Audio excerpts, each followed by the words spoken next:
ತಾಯಿ ಅಚ್ಚ ಕಣ್ಣೆ ಬಡತನದ ಬೇಗೆಯಲ್ಲಿ ಜನಿಸಿದರು ಮದುವೆಯನ್ನು ಮಾತ್ರ ಅದ್ಧೂರಿಯಾಗಿ ಮಾಡ್ಕೋಬೇಕು ಅಂತ ನೂರಾರು ಕನಸುಗಳನ್ನ ಆದ್ರೆ ಏನ್ ಮಾಡೋದು, ನಾನೊಂದು ಬಗೆದರೆ ವಿಧಿಯೊಂದು ಬಗೆ. ತಂದೆ ತಾಯಿ ಇಲ್ಲದ ತಬ್ಬಲಿಯಾದ ನನ್ನನ್ನ ನಮ್ಮ ಚಿಕ್ಕಪ್ಪಂದಿರು ಹೇಗಾದ್ರೂ ಮಾಡಿ ಇವಳನ್ನ ಮನೆಯಿಂದ ಹೊರ ಹಾಕಿದ್ರೆ ಸಾಕು. ಪೂರ್ವಾಪರಗಳನ್ನ ವಿಚಾರಿಸದೆ ಒಬ್ಬ ಕುಡುಕನಿಗೆ ನನ್ನ ಕೊಟ್ಟು ಮದುವೆ ಮಾಡಿ ಅವರ ಕುಡಿತದ ಚಟ ಬಿಡಿಸುವುದಕ್ಕೋಸ್ಕರ ನಾನು ಹೋಗದೇ ಇರುವ ದೇವಸ್ಥಾನಗಳಿಲ್ಲ, ಆಸ್ಪತ್ರೆಗಳಿಲ್ಲ.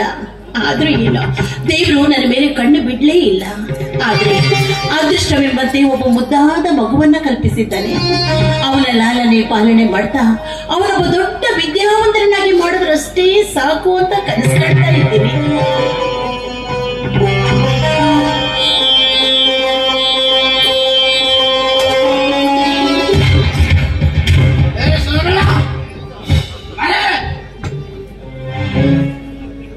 ದೇವರ ಮುಂದೆ ಕೈ ಮುಗಿತಾ ಕುಳಿತರೆ ದುಡ್ಡು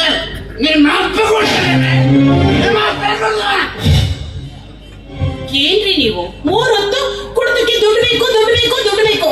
ನಾನು ಗೌರ್ಮೆಂಟ್ ಕೆಲಸನ ಮಾಡ್ತಾ ಇದ್ದೀನಿ, ತಕ್ಷಣ ದುಡ್ಡು ತಂದು ಕೊಡೋದಕ್ಕೆ ಈಗ ಹೆಚ್ಚಿನ ಗಿಡ ಏನಾದ್ರು ಹಾಕಿದ್ದೀರೇನ್ರಿ? ರೀ ಕಸ ಮುಸರಿ ಮಾಡ್ಕೊಂಡು ದುಡ್ಡು ತಗೊಂಡ್ ಬರೋದ್ರಿ ನಾನು. ಹಣ ನೀನ್ ಮಾಡಿರುವ ಸಂಘದಿಂದ ಸಾಲ ಹಣ ತಂದುಕೊಂಡು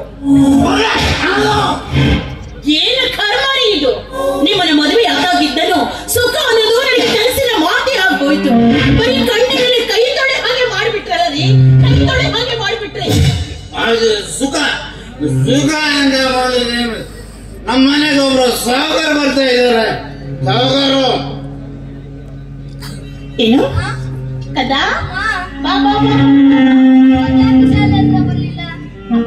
ಕೆಲಸದಿಂದ ಬರೋದು ಲೇಟ್ ಆಗೋಯ್ತು ಕಣೋ, ಅದಕ್ಕೆ ಬರೋದಕ್ಕಾಗ್ಲಿಲ್ಲ.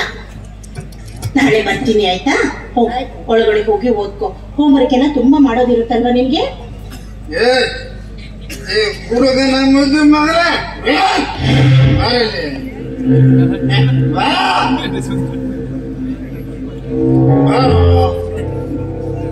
ನೋಡು,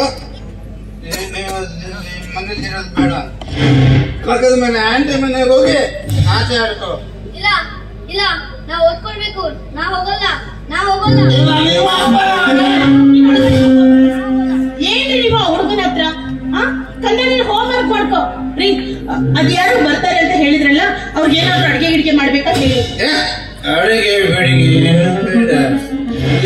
ಸುಂದರ ಅತಿ ಸುಂದರವಾಗಿ ರೆಡಿ ಆಗೋಗು. ನಿಮ್ಮ ಮಾತಿನ ಅರ್ಥ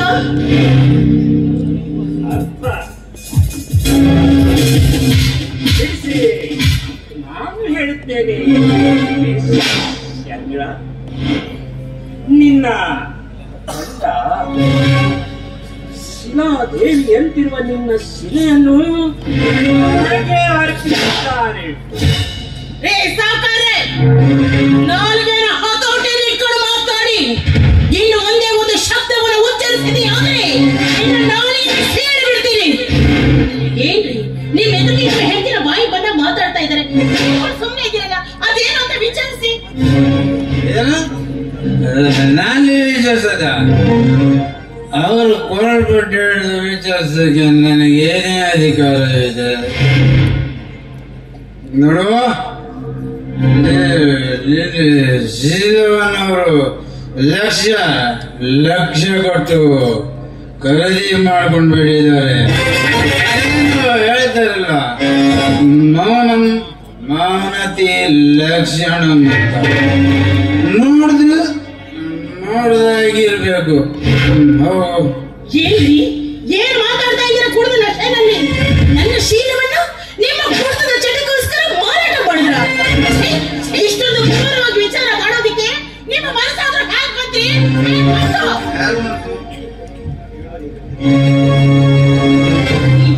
ತಾಳಿ ಕಟ್ಟಿದ ಗಂಡನ್ನ ದೇವರು ಅಂತ ಪೂಜಿಸೋ ಸಮಾಜ ನಮ್ದು. ಇಂಥದ್ರಲ್ಲಿ ಕಟ್ಕೊಂಡು ಹೆಂಡತಿನ ಬೇರೆಯವರಿಗೆ ಮಾರಿದೀನಿ ಅಂತ ಹೇಳ್ತಾ ಇದ್ದೀರಲ್ಲ, ಯಾಕೆ ಇಷ್ಟೊಂದು ಕ್ರೂರ ವಿಚಾರ ಮಾಡಿದ್ರಿ? ಹೇಳ್ರಿ. ಇನ್ನೆಲ್ಲಿಗೆ ಮಾತು ಬರ್ತದೆ? ಮಾತೆಲ್ಲ ಮುಗಿದು ಹೋಗ. ನಿನ್ನ ಗಂಡನ ಸಂಪಾದನೆಯೇ ಮುಂದೆ ನನ್ನ ಶೀಲವೆಲ್ಲ ಮಾರಿ ಹೋಯಿತು.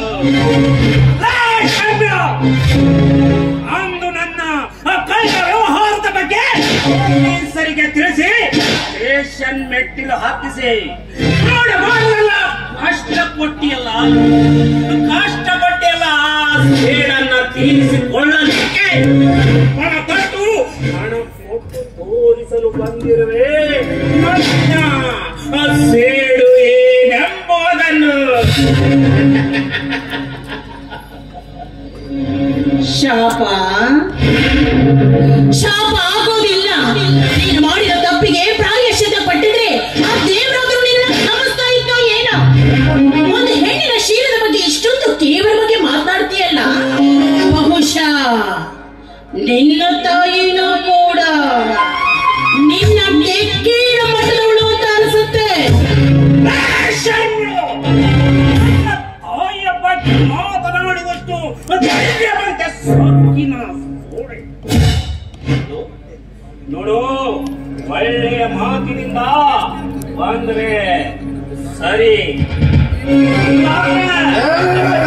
ನಿನ್ನ ಜಾಗದಲ್ಲಿ ನಿನ್ನನ್ನ ಬಲಕ್ಕರಿಸಿ ನನ್ನನ್ನು ತೀರಿಸಿಕೊಳ್ಳುವೆ.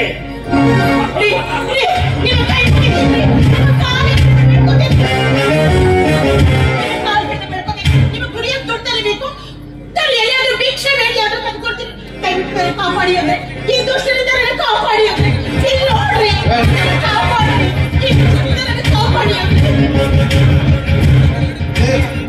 ಅದನ್ನ ಬರ್ದಲ್ಲಿ ಬಾಕಿ ಹಣ ಆಯ್ತು, ಕೊಡ್ತೀನಿ. ಹಣ ಇದ್ರೆ ಜನರ ಬೆಲೆ, ಜನರ ಬೆಲೆ, ಜನರಿಗೆ ಬೆಲೆ.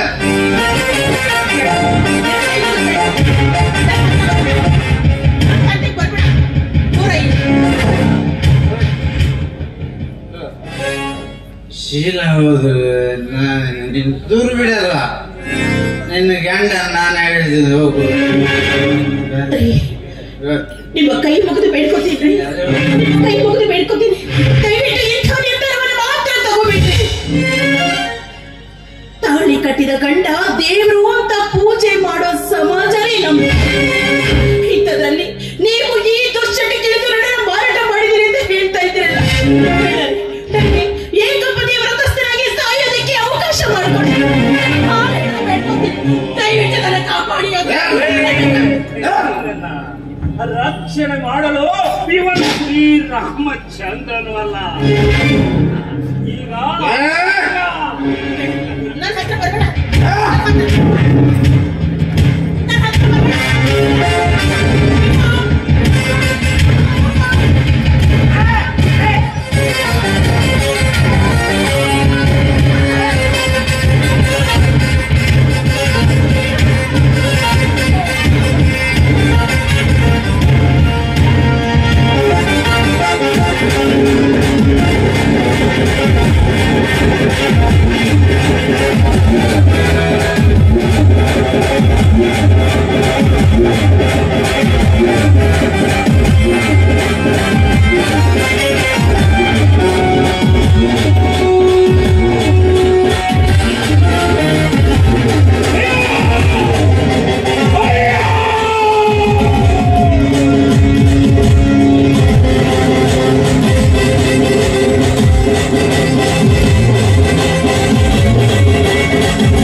ನಿನ್ನ ಮಾತ್ರ ನಾನು ಸುಮ್ಮನೆ ಬಿಡೋದಿಲ್ಲ. ಭಾರತೀಯ ಶೀಲಕ್ಕೆ ಭಂಗ ತರುವ ಕಂಠಸರನ್ನು ಈ ಭಾರತ ನಾರಿಯನ್ನು ಸುಮ್ಮನೆ ಬಿಡಲ್ವಾ?